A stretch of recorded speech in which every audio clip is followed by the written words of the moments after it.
Salam, gowy adaylarınız. Dünýäni ütkeden ratly gepleşigimiziň ikinji bölümine hoş geldiniz.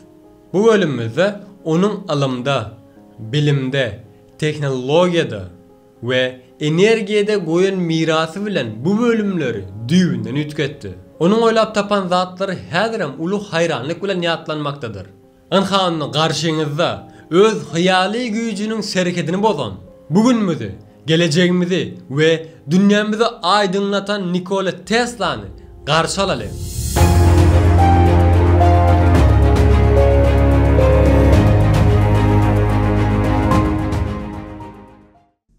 Sağ olun amancan, sağ ol hormalyňa. Hoş geldiniz. Bugün gaty sabırsızlyk bilen araşdym. Sizi bu gepleşigimde görmek, kanalımda görmek meniň üçin uly bir bagtdyr. Aman şu yerde bir zat aýtjak. Geçen gün YouTube'da video görüp oturýarkam garşyma bir video çykdy. İlkinji bilen ol videony size görkezeýin. Soňra da aýtjak zatlarym var. Tanıdığın takdirde matara hediye. Hayır. Sağdakini de mi tanımıyorsun? Ezel'e benziyor. Peki diğeri? Diğeri. Bu Ezel, yandaki de unuttum, tam hatırlamıyorum. Gördüňmi amancan? Bular ýaly ýaşlaryň barlygyna gatygy ýanýanlar. Belläp geçeýin edim. Vah, doğru aýtjaňyz da, gıynansam da siz ýaly insanları tanımayanlar gaty köp. Edilmenem, bu gepleşigiň üstü bilen sizi tanımayan insanlara tanıtmak, ýaşlara ilham bermeňiz üçin gepleşigime çağırýan. Ve siz hem bu gepleşigime hoş geldiňiz. Hoş gördük. Men size test edip yüzlenmekçi sebäbi, men sizin adyňyzy tutup yüzlenenimde özümi rahat duýan, siz bilen arkaňy gepleşip bilýän, ýani siz bilen gepleşemde özümi gat rahat duýup bilýär. Eger de ruhsat berseňiz, size test edýmekçi. Doğru, bolýaman, ziýany ýok, bolýa. Tesla, men size bir näçe soralar taýnadym. İçinde aňsadam bar, kynam bar. Ýöne sizin üçin bu ikisiniň arasyna bir tapat ýok, ka diýip pikir etýän, dogry dämi? Onda taýnyňyz soralarymı başlap berjek. Bilýäňa, men hemme wagt taýyn. Birinji soru maşgala ýagdaýyňyz barada aýdaýsaňyz. Siz kim? Çağa wagtyňyz näle wakalary başdan geçirdiňiz? Bu arada bize gysgaça bolýarmy, giňişlerini bolýarmy görüň berseňiz hoşal bolardyk. Men Nikola Tesla. 10 noýlady 1856-njy ýylda Awstriýa imperiýasynda, häzirki Horwatiýanyň Svizlan owasyna eneden dowuldum. Kakamyň ady Milutun Tesla, ejem bolsa Duka Tesla'dy. Men 5 çağanyň 4-njisidim. 3 sany gyzjygym we 1 sany erkek doganym bardy. Meniň günüm doganym bilen daş döwrüňimizdäki tabiatyň ajaýyp gözelliginiň içinde geçýärdi. Günleriň birinde durmuş maňa iň uly oýun oýnady. Agam 5 ýaşymda wagtym tabiatyň gözelliginiň içinde atçap berdi. Agam atyň üstüne oturdy. Birden at öňki aýaklaryny asmana galdyrdy we agam atdan ýykylyp şol ýerde jan berdi. Agam ölünden sonra gaty uly wyjdan azaby çekdim we meni psihologiýa tarapdan ömrümde düzeldip bolmajak yaralar goýdy. Kakamar ibadathananyň ruhanysy bolup işleýärdi we meni Allaha ýakyn tutup gelecekde halka peýdaly bolmam üçin ruhany bolmamy isledi. Agamyň ölümine men günahkarlyk duýardym. Bu günahlarymdan halas bolmam üçin insanlara peýdaly iş etmelidigim pikir edýärdim. Çağlyk ýyllarym köp wagtyny okamany, ýazmagy bilmesem, dokmaçy we kiçijik el gurallaryny ýasap bilen ejemiň edýän işlerini seretmek bilen geçipdi. Ejem meniň üçin gelecekde dünýäni ütgetmegim üçin bir ilham çeşmemdi. Daş döwrümdäki insanlar mende adatdan daşary, gaty güýçli bir hyýaly güýjümiň barlygyny duýup başladylar. Meniň ýeke arzuwum bardy. Oldu, injener bolmakdy. Agam ýogulandan soňra insanlardan özümi uzaklaşdyrmaga başladym we dünýädäki iň ýalňyz adamlaryň biri boldum. Ol wagtlar kepterler meniň iň ýakyn dostlarymdy. Men kitaplar okumasy ýadım. Kakamyň giňişlik kitaphanasy bardy. Ol ýerden gaty köp wagt geçirýärdim.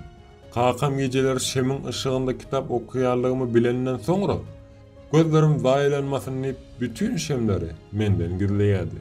We men bolsa gapyny ýapyp, gapynyň açar deşigini hem ýapyp, içeride ýene de okumaga dowam edýärdim. Günleriň birinde meşhur ýazgy bolan Josikanyň Awanyň ogly adly kitabyny okudum. ve içimdäki gizlenip yatan ähli duýgularym oýandy. Özüm onamın beýgelli. Indi özümi hemme duýgulara garşy erkedip bilýän. Orta mektep tamamlan ýyllarym holera epidemiýasyna bu kesele duýşar boldum. Ve 6 aýlap hiç urýara gymylamadan ýatdym we ölümden döndüm. Bu hastalyk bilen ýatagymda ýatyrkam oto kakam ýerdi. Ve men oňa belki injenerçilik okumama ruhsat berseňiz bu hastalykdan halas bolup bilernidim. Ve kakam bana bu dünýadaky iň gowy injenerçilik okuwyny iýerjek senindi.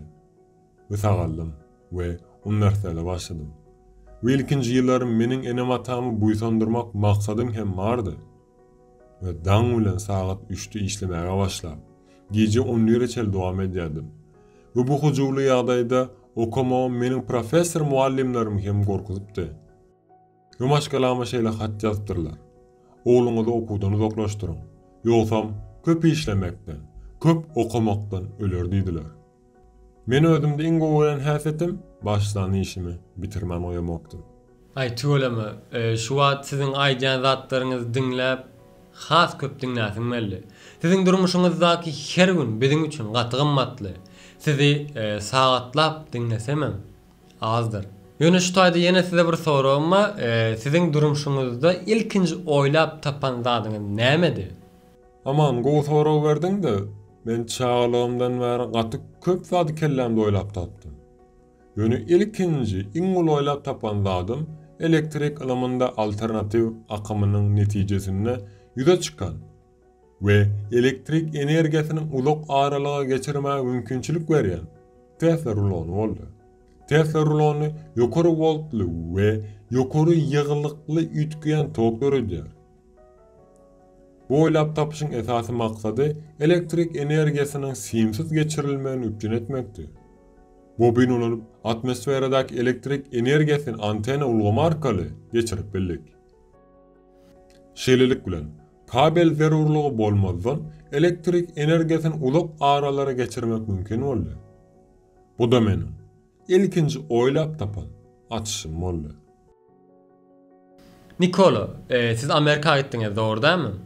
Ollere gideniňizde nämeler etdiňiz? Ollerdaky başdan geçiren wakalaryňyzy, ýani eden işleriňizi bize aýdyp berýärsiňiz hoşal bolardym. Wah amanjan, meniň Baçeler diýip bir dostum bardy. Bir gün ol maňa sen arzularyň halas etmek üçin Amerika git diýdi. We bütünje toplanjak pulum bilen wagdala bardym. Otly geldi. Bilet almak üçin elime jüýümi atanymda, wah. Jüýümde bir köpük hem pul ýokdy. Näme etjegimi bilemokdym. Pullar gaçdymy, ýitirdimi, hiç habarym ýokdy. Ve bütün güýjümi toplap, gorkularymy arkada goýup otlam mindim. Ve sonra da gemi bilen Amerika geldim. Ve ol wagtlar Edison Machine Works ve Edison Electric Light kampaniýasynyň başlygy Thomas Edison bilen tanışdym. Oňa öz oýlap tapan zatlarymy, pikirlerimi aýtdym.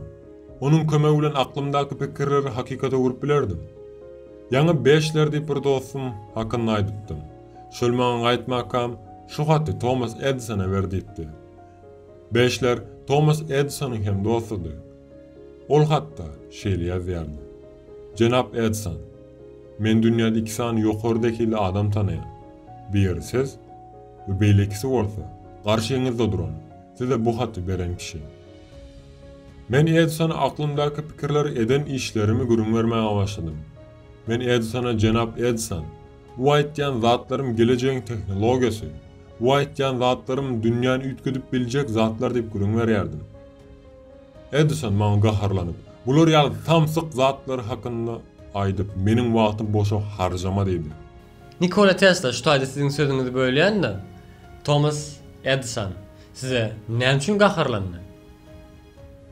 Sebebi onuň guran bütün iş sistemasy dogry elektrik akym üstünedir. Ve bu da uzak yerler elektrik iýermekde dogry ýol däldi. Sonra Edison'ın fabrikasyny işlemäge başladym. Ve 1 ýyl boýunça gece günni zimeden işlemäge başladym. Günni 5-6 saat uklaýardym. Ondan naşynda özüme hiç ýyly wagt aýramakdym. Bu 1 ýyl içinde fabrikadaky köni 24 maşyny ortadan aýryp, ýerini täzelerini oýupdym. Bu wagt içinde Edison'un fabrikası gaty ýokary derejelere gelýärdi. Amanca, şu ýerde saňa bir soragym bar. Bular ýaly iş edeniňden soňra onuň garşylygyny almak islersiň şeýle dämi? Elbette şeýle. Men bu işe başlamakam Edison bilen $50.000 bir lalaşy edipdim. We men işimi başardım. Inni gezek Edison'da. Meniň tölegimi tölemeli wagty geldi. Bu pul meniň arzuwlarymy hasyl etmek üçin gatygy pully. Ýöne ol adam meniň ýanymda bu meselesi hakynda hiç gürüň etmeýärdi. Günleriň birinde gaharma Edison'un ýanyna baryp, almaly pulumyň gürrüňini etdim. We olmagy, sen henidem, Amerikalılaryň değişme düşünüşini heniden düşünmediňizi öýtjän, diýdi. Bu sözler meni has beter gaharlandyrdy. Bu ýagdaý meniň galdyryp bilmäjek derejende masaraçylykdy. Onuň üçin eden işlerim aljak pulumdan hem has köpdi. Ol beren sözüni tutmady we şol ýerde arzan berip işden aýryldym. Vay be. Edison'un bol etmegi özüne gelişmeyecek hareketleriň biri de. Yaz bakayım Nikola Tesla. Ama burada Thomas Edison yazıyor. Ya yaz sen Tesla. Adi herif! İcatlarımı çaldığın yetmedi bir de ismimi mi çalacaksın? Gel buraya! Nikola Tesla, size yine bir soragym bar. Siz Amerikada wagtyňyz, sizin adyňyzda hiç bir watan bolsa, bir edara, fabrika ýa-da bir kampaniýa açyldymy? Bu barada aýdyp berseňiz hoşal bolardyk. Awala, şol günlerden sonra meniň adym injenerçilikde östü, vay. Bir näçe maýa goýumçy maňa öz edaram gurmagy teklip etdiler. Bu teklipler saýasynda alternativ akym oýlap tapan zadymy bütün dünýä tanadyp biljekligimi göz ýetirdim. Bu teklibiň üstüne deňizde atlaýşymy ýaly atladym. Ýöne goldaýanlaryň aklyndakylar has ýöne köýpikirdi.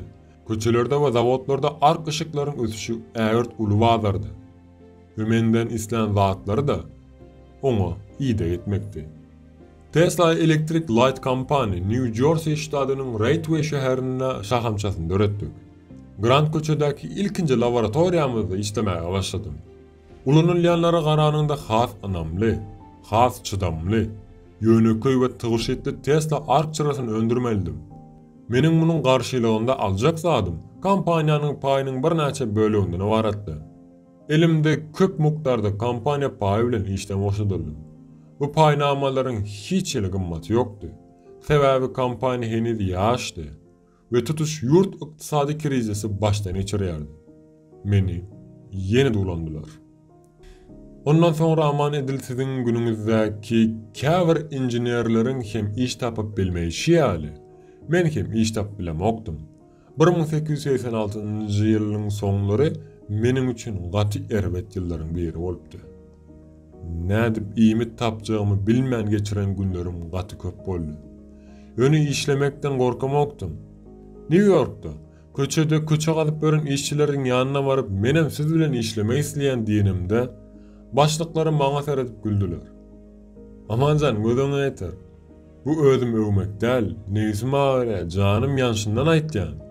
Pikir edip boraýda, dünýäniň iň güýçli oýlap tapajasy kellesindäki pikirleri bilen dünýäni üýtgedip biljek kişi. Ol kellesi bilen gulçuluk derejesindäki işleri etmäge başlady. Bu kyn günlerim dowam edýärkä, mundan öň işlän ýerlerimiň birinde bile işlän kişi meni Western Union Telegraf kampaniýasyna dolandyrýan Bay Brown bilen tanıştırmağa gitdi. 1887-nji ýylda meniň adyma ýene de bar Tesla Electric diýip bir kampaniýa urduk. Men bu kampaniýada 1882-nji ýylda Budapeşte bir parkda dizayn eden alternativ akım motoru üstünde işläp biljekdim. Tesla Electric Edison'un ustahanalarynyň bary bir näçe bina gapdallady. Giýje gündüz ara kesmesiz işlemäge dowam etdim. Ýyllar boýy üstünde işledim. 40 oýlap tapşym üçin, patent almak üçin ýüz tutdum we hemmesi kabul edildi. Ähli oýlap tapyşlarym şeýle bir özboluşly we ýokardy bilen hiç ýyl meni garaşdyrman kabul etdiler.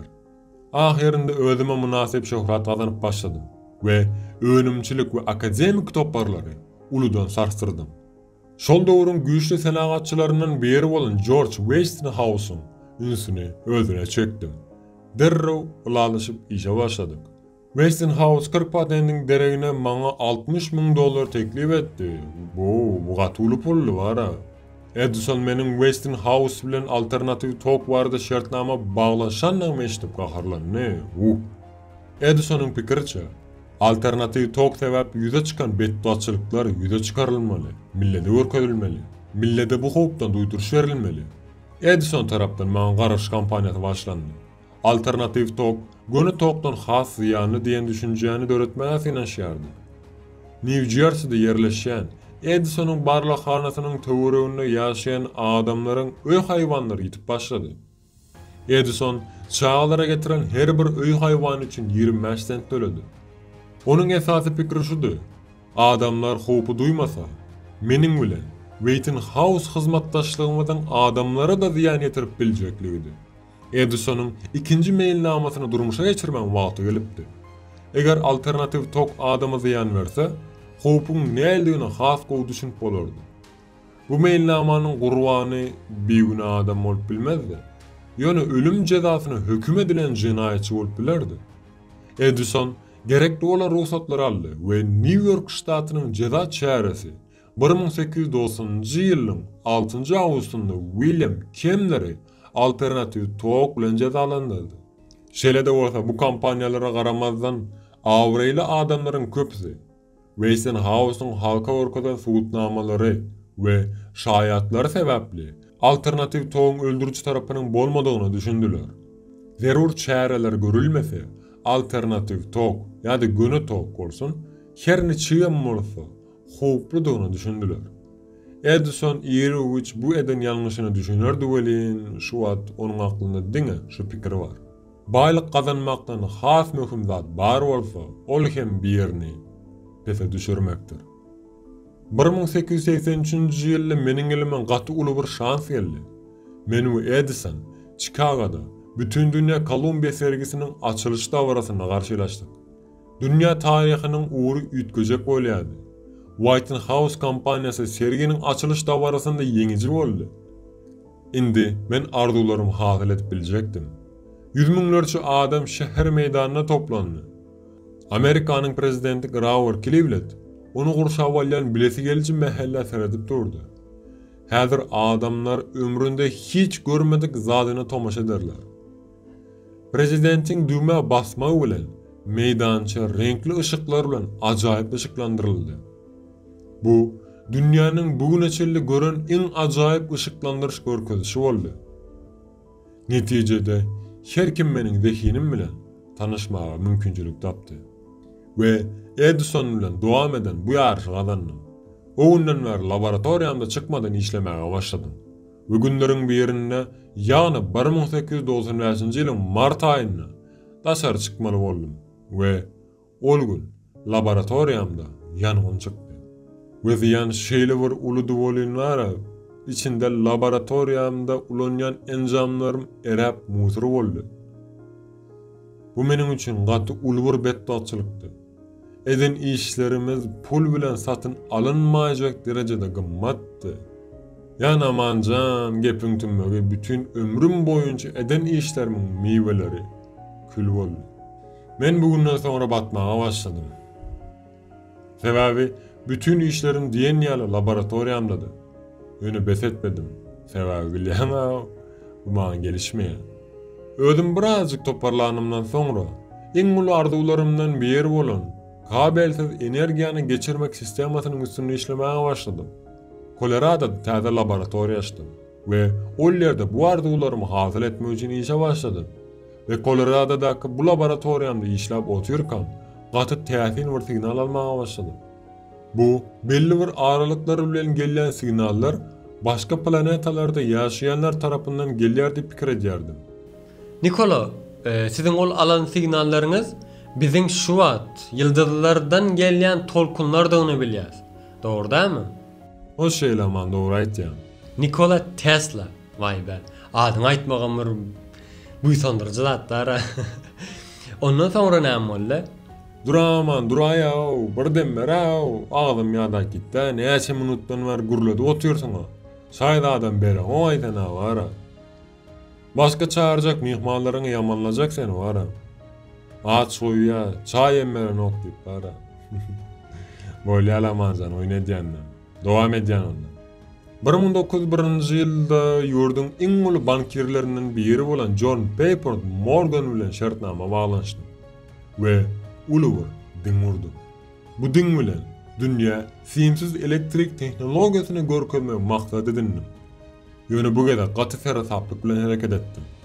Morgana bu hakynda işat açmadım. Oňa diňe bu diň bilen dünýä derejesine radio ýaýlamy düşünjesi hakynda aýdyp beripdim. Bu sayede Morgan ilkinji we ýeke ýaýlymçy boljak ýöne pikir edip bu işe ýerişdi.